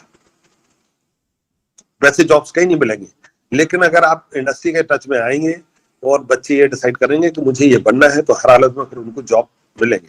आप छोटी सी बात है, आप लोग भी, मैं बच्चों को बोलना चाहूंगा कि आपके मम्मी पापा एक प्लम्बर के लिए कितने परेशान होते हैं, एक इलेक्ट्रिशियन के लिए कितने परेशान होते हैं, हम लोग भी उतने ही परेशान होते हैं। कई बार ऐसा होता है, एक कार मैंने कंपनी में केवल इस बात के लिए रखी है, एक ड्राइवर साहब है और एक कार है, सुबह से शाम तक उनकी यही ड्यूटी होती है कि ये प्लम्बर को बिठाना है, इस साइड पे ले जाना है, ये इलेक्ट्रिशियन को बिठाना है, इस साइड पे ले जाना है। वो कार से ट्रेवल करते हैं प्लम्बर और इलेक्ट्रिशियन, क्योंकि सब इमरजेंसी में रहते हैं, सारा काम इमरजेंसी का रहता है, एकदम तत्काल प्रोडक्शन रोक नहीं सकते हैं। तो कहने का तात्पर्य यह है कि जो काम स्किल्ड लोगों का है, वो जिसकी जरूरत है उसमें आप एजुकेशन लीजिए। आप देखिए हजारों बिल्डिंग्स बन रही हैं, नई बिल्डिंग्स जितनी आ रही हैं उनमें सब में एयर हैंडलिंग यूनिट लगनी है, उन सब में मैक्सिमम नंबर ऑफ एसी लगे हैं। तो एयर हैंडलिंग यूनिट्स को मेंटेन करने का, उनको वैलिडेशन करने का, उनको इंस्टॉल करने का सभी तरह का मैन पावर कहाँ है? गुजरात से आता है। तो क्यों ना हम अपने पॉलिटेक्निक्स में ये स्टडी करें कि बच्चों को जॉब कहाँ मिल सकता है, फ्यूचर की रिक्वायरमेंट्स क्या है, और उसी में मैं बच्चों को इसमें निवेदन करना चाहूंगा कि आप कोई एक स्किल को सिलेक्ट करिए, उस पर आप इतना जुट के काम करिए कि आपकी एक्सपर्टीज डेवलप हो जाए। जॉब ढूंढने की कोशिश नहीं करिए, जॉब देने वाले आपको ढूंढेंगे। हम लोग अभी ढूंढते हैं लोगों को।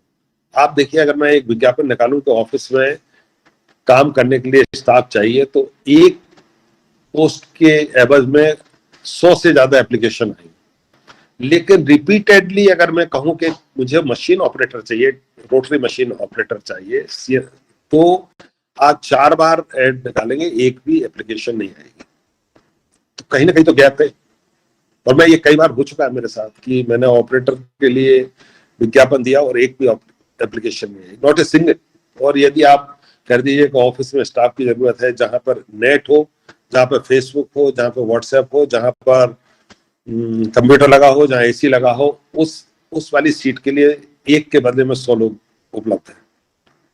तो ये कहीं ना कहीं आप देखिए जॉब क्यों नहीं मिलते हैं और जॉब क्यों चले जाते हैं, इसके पीछे सीधा सीधा मैं बच्चों को बोलना चाहूंगा कि यदि आप 20,000 रुपए लेना चाहते हैं, 40,000 रुपए लेना चाहते हैं, तो पहले आप ये सोचिए, पहला टारगेट ये करिए कि अगर मैं 20,000 लेना चाहती हूँ या 20,000 लेना चाहता हूँ, तो मैं पहले कंपनी को 40,000 रुपए कमा के दे रहा हूँ कि नहीं दे रहा हूँ। अगर आपने 40,000 कमा के दे दिए तो आप जीवन में, आपको कंपनी नहीं निकालेगी, आप अपने शर्तों में छोड़ के जाएंगे। होता यह है कि हमेशा हम लेना तो अच्छा पैकेज चाहते हैं, लेकिन हम क्या दे रहे हैं, हमारी प्रोडक्टिविटी कितनी है, उसको एनालिसिस नहीं करते हैं। तो एनालिसिस ये करिए कि हम वैल्यू एडिशन कितना कर रहे हैं।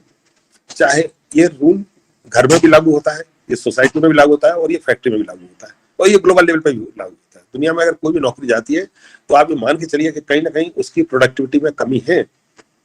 नहीं तो आदमी अगर कोई 20,000 भी ऐड कर रहा है किसी ऑर्गेनाइजेशन को, क्यों खोना चाहेगा? 20,000 तो कर रहा है ना। जिस दिन वो लायबिलिटी दिखता है उसी दिन उसकी नौकरी जाती है।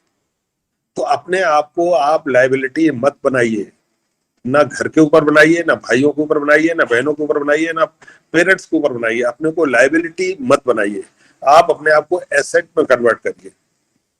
आप इस काबिल करिए कि लोग आपको कहें कि आपके साथ जुड़ना है तो आप एसेट हैं, तो इसलिए आपको किसी भी तरह आपके साथ जुड़ना है।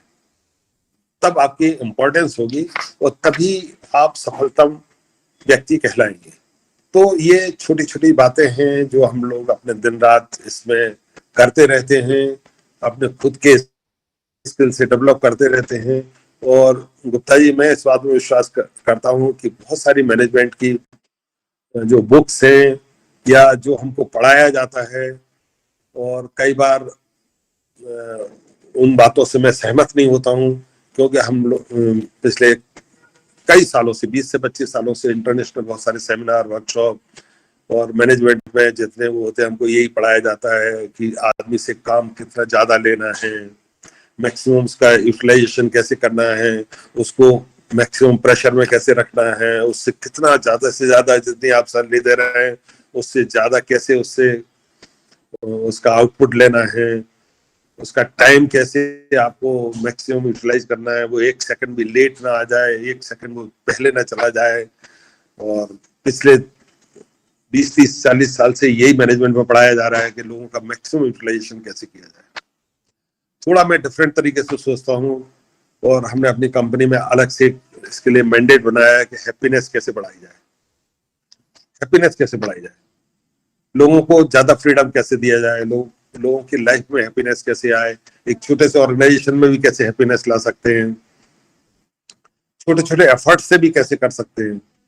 छोटे से एफर्ट से हम लोग एक मंथ के हर महीने में एक छोटा सा प्रोग्राम करते हैं कि भाई इस महीने में इस व्यक्ति ने बहुत अच्छा काम किया, तो एक चाय की मीटिंग करते हैं, मीटिंग के दौरान उसको अप्रिशिएट करते हैं सबके सामने, और एक कप चाय पी लेते हैं, तो वो मोटिवेशन लगता है और अच्छा लगता है।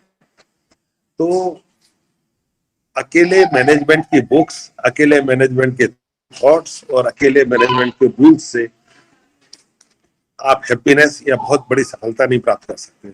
आपको मैनेजमेंट के रूल्स, मैनेजमेंट के सिद्धांत के साथ साथ एक ह्यूमन एंगल भी आपको अडॉप्ट करना पड़ेगा, लागू करना पड़ेगा, और दिन भर सोचना भी पड़ेगा उस पर कि हम लोगों को हैप्पीनेस लाके कैसे आगे बढ़ सकते हैं।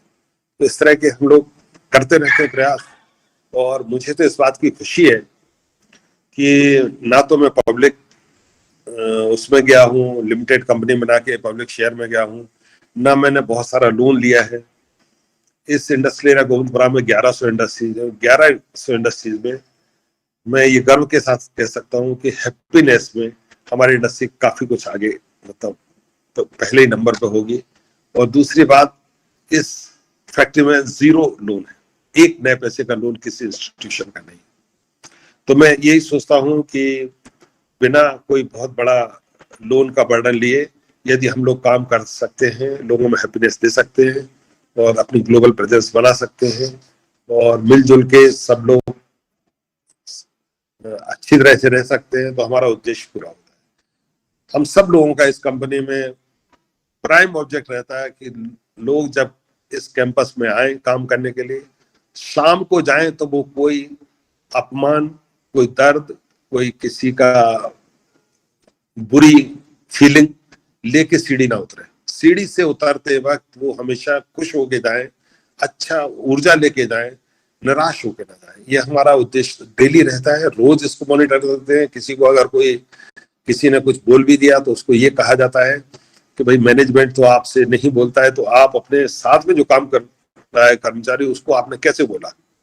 तो इस बात की मॉनिटर जरूर की जाती है कि यदि किसी अन्य साथी ने टीम के दूसरे साथी को अगर कुछ दुख पहुंचाया है तो उसको ये जरूर याद दिलाया जाता है कि मैनेजमेंट ने तो आपको कभी दुख पहुंचाया नहीं, तो आप अपने कलीग को दुख क्यों पहुंचा रहे हैं।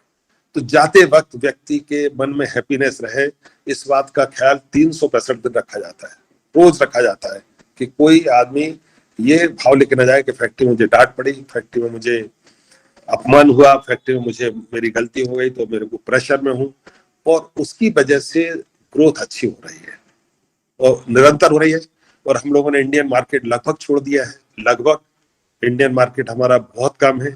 हम पूरी तरह से ग्लोबल बनने की कोशिश कर रहे हैं, हर साल कोशिश कर रहे हैं और उद्देश्य ये है कि कम से कम हम 100 कंट्रीज क्रॉस कर जाएं आने वाले 2-3 सालों में, और ये उद्देश्य लेके चल रहे हैं। प्राइम कंट्रीज हमने सभी कवर कर ली है, चाहे वो ऑस्ट्रेलिया हो, चाहे यूएस हो, यूके हो, इन सारी कंट्रीज में हमारी प्रेजेंस हो चुकी है और निकट भविष्य में हम 100 कंट्रीज को क्रॉस करने का टारगेट रख रहे हैं और हैप्पीनेस के साथ रख रहे हैं और बिना किसी तनाव के रख रहे हैं। आप देखिए किसी को कोई तनाव नहीं रहता है और नॉर्मल वर्किंग रहती है। तो यही मैं अपने एक्सपीरियंस शेयर करना चाहता था और आपसे किए। हो सकता है आपको ऐसा लगा हो कि मैंने कुछ ज्यादा समय ले लिया, तो आप इसको बस एक एक्सपीरियंस शेयरिंग के तौर पर लीजिए और बहुत बहुत धन्यवाद। कोई क्वेश्चन आपका हो तो मैं जरूर जवाब दूंगा।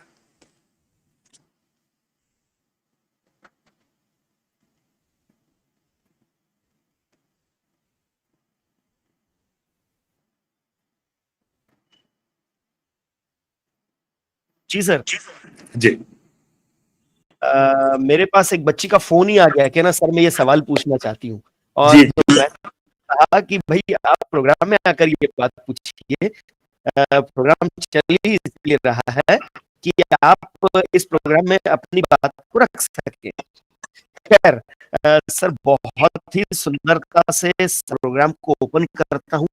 हमारे बहुत सारे स्टूडेंट्स इस प्रोग्राम में हैं, चैट बॉक्स में आप तो बहुत इंस्पायर्ड हो रहे हैं, काफी अच्छी लर्निंग उनकी केवल आपकी बातें सुनने भर से ही हो रही है। मैं चाहूंगा कि बच्चों, अब आप सर से अगर कुछ बात पूछना चाहते हैं, अपनी कोई प्रॉब्लम पढ़ाई संबंधी, जीवन संबंधी, लाइफ स्किल से रिलेटेड या आगे भविष्य संबंधी कोई बात पूछना चाहते हैं, तो kindly unmute yourself and you can ask the question. Anyone?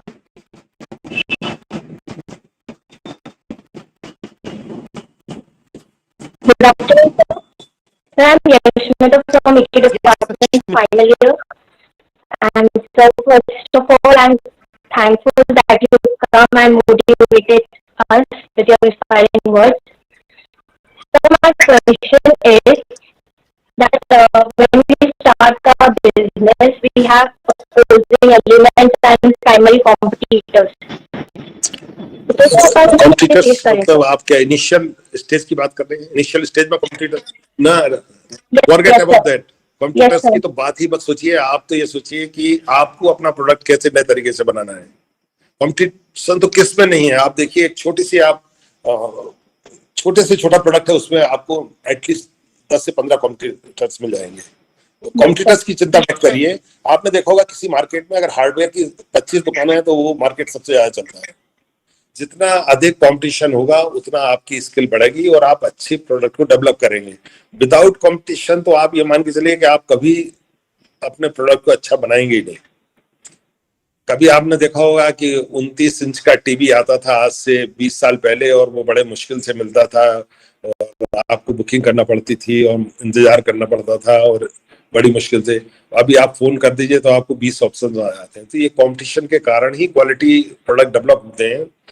तो आप ये मान के मत चलिए कि कंपटीशन है उसकी वजह से मैं नहीं करूं। कंपटीशन होने की वजह से ही आप अच्छा प्रोडक्ट डेवलप कर सकते हैं। कंपटीशन को आपको फेस करना है अपने अच्छे सद्व्यवहार से, अपने अच्छी डीलिंग से और अपने अच्छे क्वालिटी से। कोई नहीं टिक पाएगा अगर आपने 3 चीजें अगर आपने अकेले अच्छा प्रोडक्ट बना ले और उसको जो ह्यूमन बीइंग को डील कर रहा है, अगर वो पत्थर मारेगा, रोज फोन उठाते ही अगर अच्छे ढंग से बात नहीं करेगा, तो आप कंपटीशन से बाहर हो जाएंगे। बड़ी से बड़ी कंपनियां भी ये गलती कर देती हैं कि वो प्रोडक्ट बहुत अच्छे बना लेते हैं, क्वालिटी अच्छी बना लेते हैं, लेकिन जो उनका हैंडलिंग है ह्यूमन बीइंग से वो अच्छा नहीं रहता है।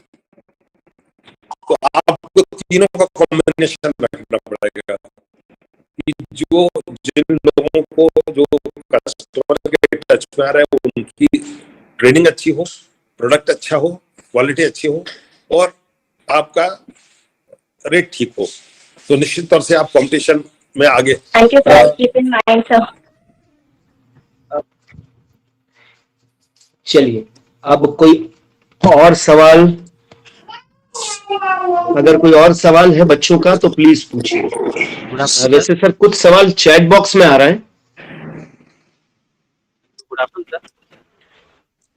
बताइए योगेंद्र। सर मेरा ये जवाब क्वेश्चन है कि सर यदि किसी को वोकेशनल ट्रेनिंग करनी हो आपके इंस्टीट्यूट से तो कैसे अप्लाई करना पड़ेगा या करवा सर इंस्टीट्यूट प्रोवाइड करवा? देखिए, मेरी संस्था है federation of Madhya Pradesh chamber of commerce and industry, उसमें हम लोग ट्रेनिंग प्रोग्राम करते रहते हैं। तो उसमें आप डायरेक्ट वहां पर मेल भेजेंगे या कांटेक्ट करेंगे तो डॉक्टर सुरेंद्र सिंह है वो आपको ऑर्गेनाइज कर देंगे। और किसी इंडस्ट्री में करना चाहते हैं तो वो भी हम लोग मदद करेंगे। इंडस्ट्रियल विजिट करना चाहते हैं तो उसमें भी हम लोग करेंगे। ये सब फ्री ऑफ कॉस्ट है, कोई हम लोग चार्ज नहीं करते हैं इसमें। Yes sir, thank you sir.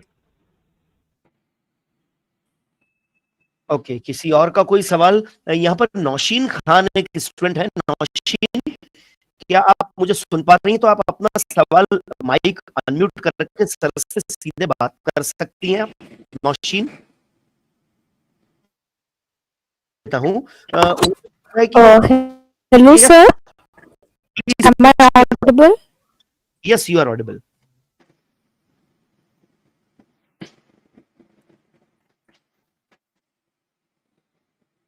Please ask your question, Nौशीन।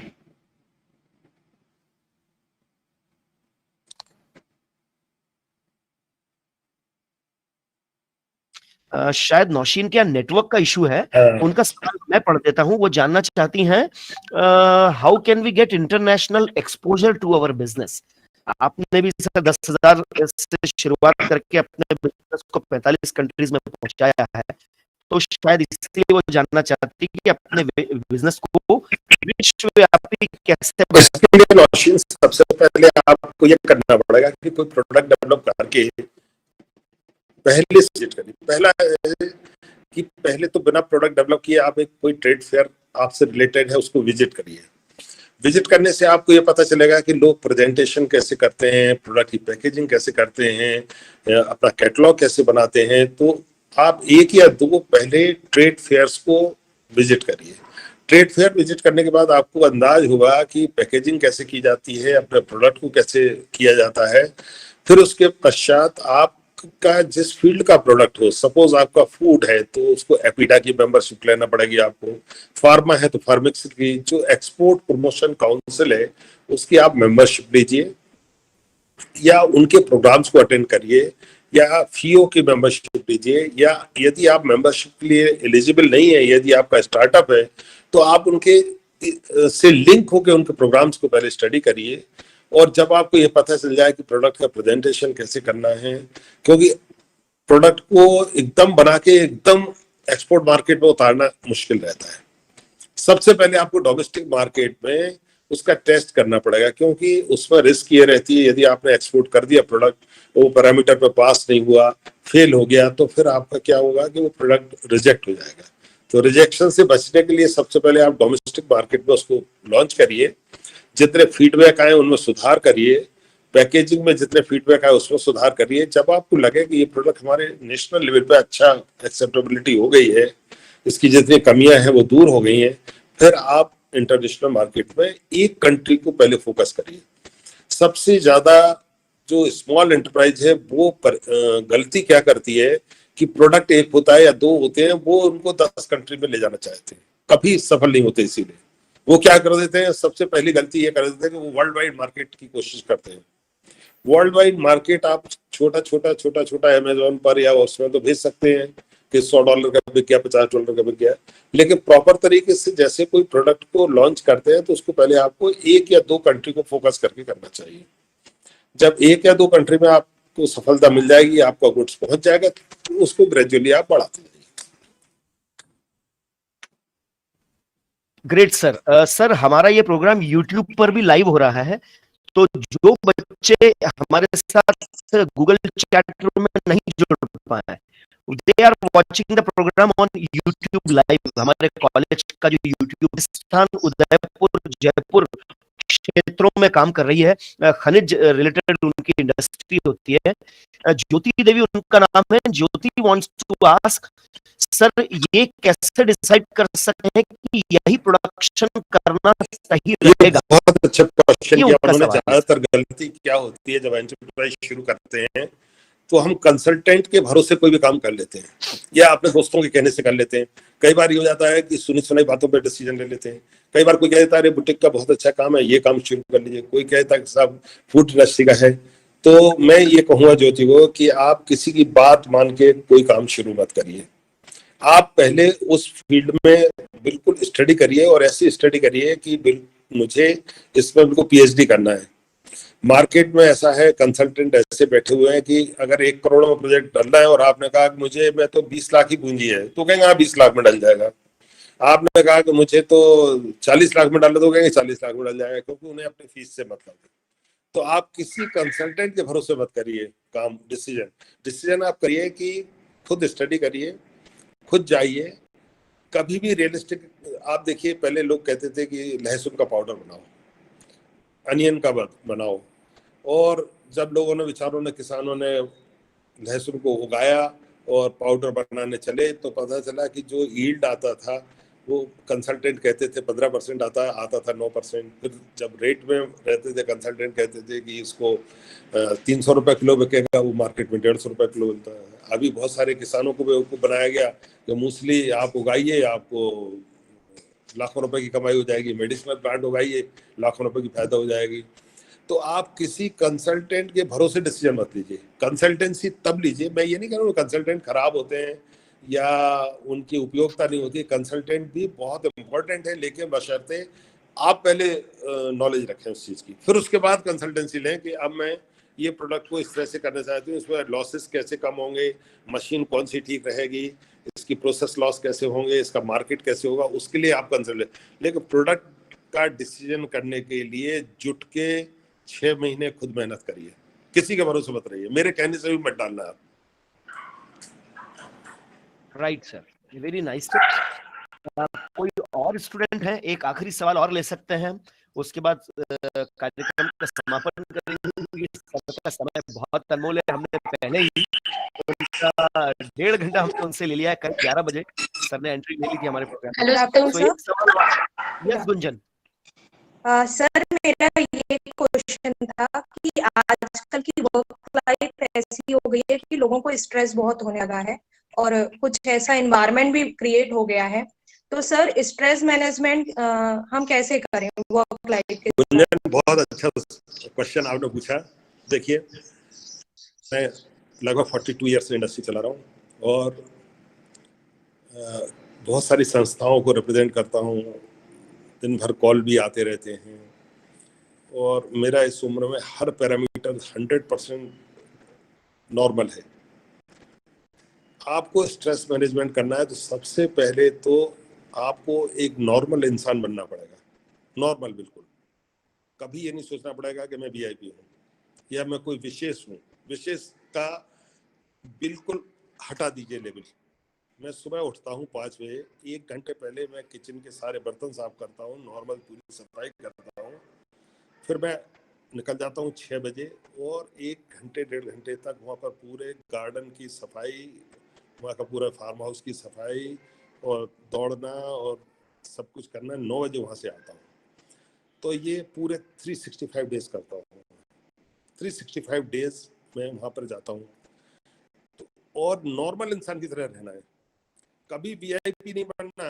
सबसे बड़ा स्ट्रेस का कारण है कि हम लोग ये पाल लेते हैं कि मैं मालिक हूँ, मैं वीआईपी हूँ, मैं इसकी बेटी हूँ, मैं इसका बेटा हूँ, फिर लोगों को ये करना चाहिए, फिर इसने ऐसा क्यों बोल दिया, फिर इस मतलब दिन भर हम लोग 90% टाइम में झूठे आवरण में जीते हैं। इसकी वजह से स्ट्रेस होता है। आप देखिए, जो लोग ये कहते हैं अपने बच्चों के कि फोन पर हम देख के बताते हैं घर में कि वो घर में है कि नहीं मेरे पापा, तो आपकी बॉडी तो ये बोल रही है कि घर में पापा हैं और आप ये बोल रहे हैं कि मैं देख के बताती हूँ। तो बायोलॉजिकल रिएक्शन आपके शरीर में हो गया कि मैं झूठ बोल रही हूँ। इससे पूरा केमिकल बैलेंस शरीर का बिगड़ जाता है कि आप बोल कुछ रहे हैं और है कुछ। तो नॉर्मल रहिए, कोई स्ट्रेस नहीं होगा, बिल्कुल एकदम नॉर्मल इंसान रहिए, नॉर्मल तरीके से व्यवहार करिए। कोई कोशिश मत करिए कि हम कुछ विशेष हैं। विशेषता का भाव सबसे ज्यादा तनाव पैदा करता है और इसकी वजह से ही हम लोग असफल होते हैं जैसे विशेष हो जाते हैं। तो विशेष नहीं रहिए, नॉर्मल रहिए, नॉर्मल इंसान की तरह रहिए, सबसे मित्रता रखिए। भाव कभी भी ये मत रखिए कि कोई अपना एम्प्लॉय है या ड्राइवर है या घर में कोई काम करने वाली महिला है तो मैं उससे सुपीरियर हूँ, मेरे फ्रेंड्स हैं वो उससे मैं सुपीरियर हूँ, या कुछ भी थोड़ा सा भी हम मतलब जहाँ पे भी कोशिश करते हैं कि हम कुछ विशिष्ट हैं और जब वो पूरी नहीं हो पाती है, जब वो उसकी अपेक्षा पूर्ति नहीं होती तो स्ट्रेस बढ़ता है। और जैसे हम अगर कहें हम तो नॉर्मल इंसान हैं, नॉर्मल तरीके से जी रहे हैं तो कोई बात ही नहीं, कभी स्ट्रेस होगा ही नहीं, एकदम हैप्पीनेस रहेगी दिन भर। वाह, that was really amazing sir. Gunjan, आपने बहुत सादगी से इतने कठिन सवाल का जवाब दिया। गुंजन से मैं पूछना चाहूंगा, क्या इससे सहमत है आप? यस सर, बिल्कुल बिल्कुल, नॉर्मल पर्सन की तरह तो रहना ही चाहिए। बस ये रहिए आप। That was really great sir. मतलब मैं बता नहीं सकता हूँ कि पिछला लगा नहीं कि आपने इतनी बड़ी बड़ी इतनी कठिन कठिन मानी जाने वाली चीजें पूर्ण रहा। आपने जो बातें कही उसमें बहुत मुझे सिंप्लिसिटी दिखाई दी। यानी कि आज की टॉक से अगर सबसे बड़ी लर्निंग निकाली जाए तो वो ये निकाली जा सकती है कि सादगी से भी आप ऊंचाई हासिल कर सकते हैं।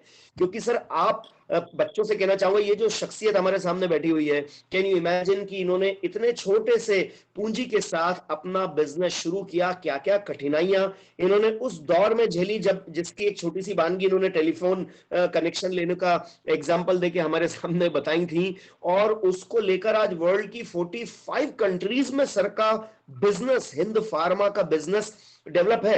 और प्रोडक्ट कैसे, मुझे आज भी याद है सर ने मुझे इनका एक प्रोडक्ट दिया था जब मैंने इनका ऑफिस विजिट किया था, कि एक टैबलेट का इन्होंने मुझे स्ट्रिप दी थी, एक टैबलेट को आप बहुत सारे पानी में डाल दो, पूरा का पूरा पानी साफ हो जाएगा।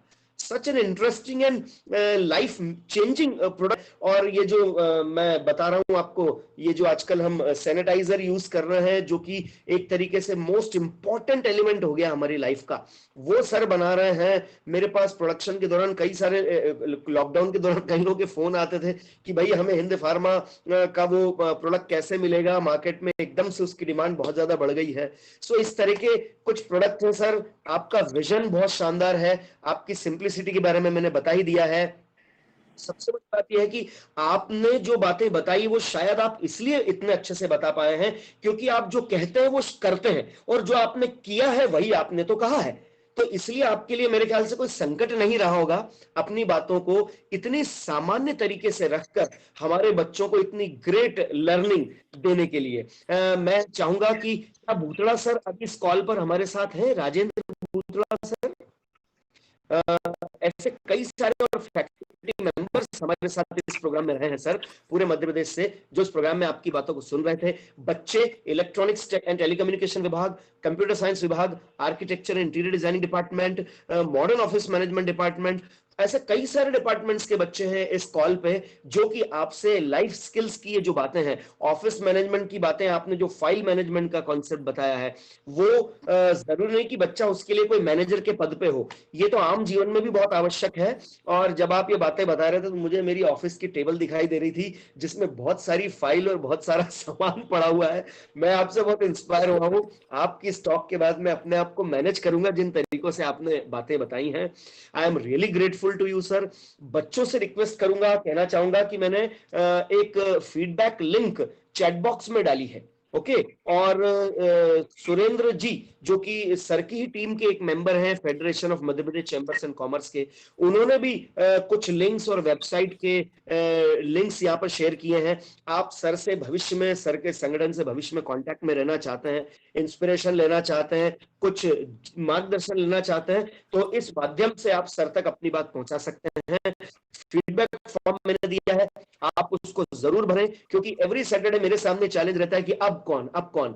गोस्वामी सर, पिछले 3 महीनों से हम ये प्रोग्राम लगातार कर रहे हैं, अलग अलग क्षेत्र से हर शनिवार लोगों को यहां बुलाकर हम लेकर आते हैं। मैं बहुत दिनों से प्लान कर रहा था कि मैं कैसे आपको इनवाइट करूं।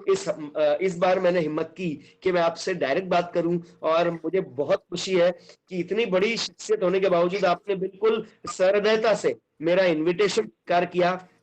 आपने जो हमारे बच्चों को और हम लोगों को दिए, हम इसके एवज में आपका कोई मोल नहीं चुका सकते हैं, क्योंकि हमारी वो क्षमता और हमारा वो स्तर नहीं है सर। बट हम आपको शासकीय महिला पॉलिटेक्निक महाविद्यालय की तरफ से बहुत बहुत धन्यवाद देना चाहेंगे कि आप लोगों ने किस तरीके से अपने आप को यहाँ पर बनाया है और अपने हमारे बच्चों को ये ज्ञान दिया है। ये एक बच्चा लिंक मांग रही है सुलोचना, मैंने फीडबैक की लिंक तो फिर से रिसेंड कर दी है।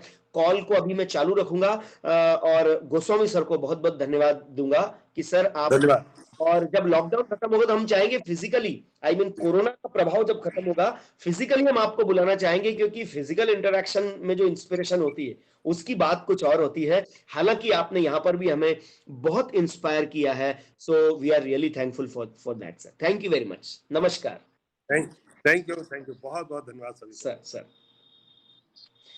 कुछ बच्चे लिंक मांग रहे हैं, तो या तो वो मुझे बताएं कि क्या किस चीज की उन्हें लिंक चाहिए, क्योंकि मैंने फीडबैक की लिंक उन्हें दे दी है। अगर हिंद फार्मा की वेबसाइट की लिंक वो मांग रहे हैं